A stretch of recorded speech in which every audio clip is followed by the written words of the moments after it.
بسم اللہ الرحمن الرحیم۔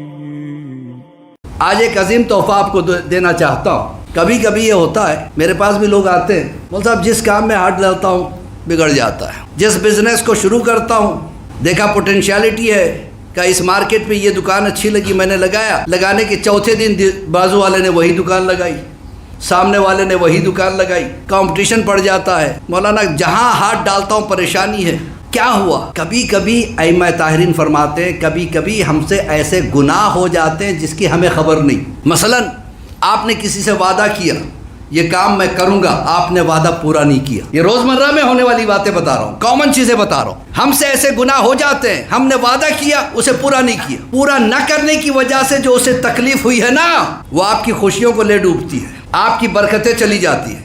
اسی طریقے سے بعض لوگوں میں ہابی ہوتی ہے مذاق اڑانے کی۔ ہم تو بڑے جوویل آدمی ہیں، یہ جوویل آدمی ہونا ہر وقت کے لیے اچھا نہیں ہے۔ کبھی کبھی مذاق میں آپ سامنے والے مومن کا دل دکھا دیتے ہیں۔ کبھی بھی یاد رکھیے گا، مذاق کیجیے گا لیکن کسی کی کمزوری کا مذاق نہ کیجیے گا، کسی کی غربت کا مذاق نہ اڑائیے گا۔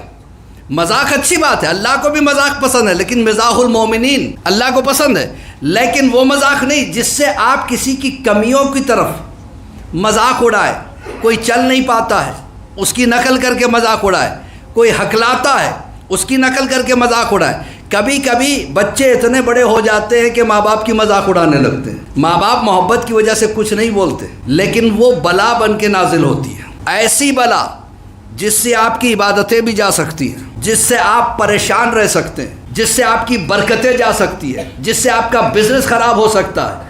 تو کبھی کبھی ایسا ہوتا ہے کسی سید کو آپ نے دکھ دے دیا، کسی عالم دین کو آپ نے دکھ پہنچا دیا، اور ایسی مصیبت میں انسان پڑ جاتا ہے، اس کے لیے مولا بھی یہ کہتے ہیں اگر تم کسی اور کے گنہگار ہو تو پہلے اس سے معافی مانگو، وہ معاف کر دے۔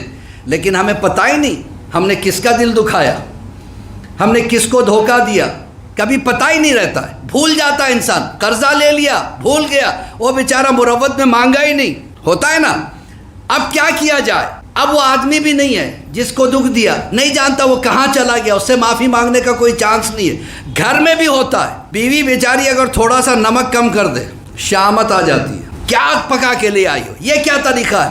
بھائی غلطی ہر ایک سے ہوتی ہے، پہلے ذرا تعریف کر دو بہت اچھا ہے لیکن تھوڑا سا نمک، اگر ہوتا تو اور اچھا ہوتا، طریقہ ہوتا ہے۔ لیکن اگر آپ کرٹیسائز کریں، بیوی آپ کی غلام یا کنیز نہیں ہے، آپ کی لائف پارٹنر کا نام ہے، لہٰذا اس کو عزت دینا آپ کا کام ہے۔ آپ عزت دو گے تو بچے عزت دیں گے۔ کبھی کبھی گھروں میں جو بچے بگڑ جاتے ہیں نا، اس کی وجہ یہی ہے۔ عزیزان محترم، اب کیا کیا جائے؟ اگر مجھ سے غلطی ہو گئی ہے، مجھے یاد نہیں ہے میں نے کس کا دل دکھایا، مجھے یاد نہیں ہے کس کو میں نے وعدہ کر کے بھلا دیا، اس کے لیے ایک نماز ہے، نماز رد مظالم۔ کیا نام ہے؟ نماز رد مظالم۔ جو ہم نے ظلم کیے ہیں اس کی رد میں ایک نماز ہے، 4 رکعت نماز ہے، 2 کر کے پڑھنی ہے۔ پہلی نیت تو یہ کریں گے کہ 2 رکعت نماز رد مظالم پڑھتا ہوں میں یا پڑھتی ہوں میں قربتاً الی اللہ۔ یہ بہت امپورٹنٹ نماز ہے۔ اگر آپ پریشان ہیں روزی کے لیے، آپ پریشان ہیں صحت کے لیے، آپ پریشان ہیں دشمنوں کی وجہ سے، آپ پریشان ہیں کہ آپ کے بچے آپ کے تابعدار نہیں ہیں، کیونکہ ہو سکتا ہے ہم بھی ایسے تھے، اللہ نے انہیں ایسے بنا دیا، آپ پریشان ہیں کسی بھی وجہ سے، قرضداری کی وجہ سے، ائمہ طاہرین سے ہے کہ یہ نماز اگر پڑھ لے تو اس کی ساری پریشانیاں دور ہو جائیں۔ ہفتے میں 1 مرتبہ ممکن ہو سکے تو 1 مرتبہ، مہینے میں 1 مرتبہ، 6 مہینے میں یا سال میں 1 مرتبہ پڑھنا ہے۔ 4 رکعت نماز ہے، 2 کر کے پڑھنی ہے۔ نیت کریں کہ نماز رد مظالم پڑھتا ہوں یا پڑھتی ہوں میں قربتاً الی اللہ۔ پہلی رکعت میں 1 علم 25 مرتبہ قل اللہ، دوسری رکعت میں 1 علم 50 مرتبہ قل اللہ۔ تشہد و سلام پڑھ کے نماز کو تمام کریں گے، پھر نیت کریں گے 2 رکعت نماز رد مظالم پڑھتا ہوں میں قربتاً الی اللہ۔ پہلی رکعت میں 1 علم کے بعد 75 ٹائمز قل اللہ، دوسری رکعت میں 1 علم کے بعد 100 ٹائمز قل اللہ۔ بہت آسان ہے، 25 کا فرق ہے، آسان ہے نا؟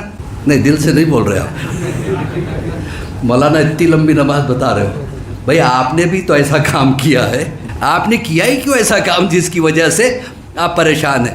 تو عزیزان محترم یہ بڑی چیز نہیں ہے، آپ کو توفیق ہو جاتی ہے اتنی مرتبہ قل اللہ پڑھنے کی، کم سے کم نماز کی وجہ سے پڑھ لو، اس سے یہ کوئی یعنی برا ڈیل نہیں ہے۔ ہماری ساری پریشانیاں دور ہو جائے ایک نماز کی وجہ سے.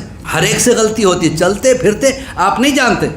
کبھی کبھی سامنے والے کو ایک مرتبہ ایسا ہوا, میں مجلس پڑھ رہا تھا, اس شیطان نے یہ کیا, اس شیطان نے یہ کیا, حالانکہ میرا انٹینشن ادھر نہیں تھا. مجلس تمام کیا, صاحب آئے ملے, صاحب میں آپ کو شیطان نظر آتا ہوں.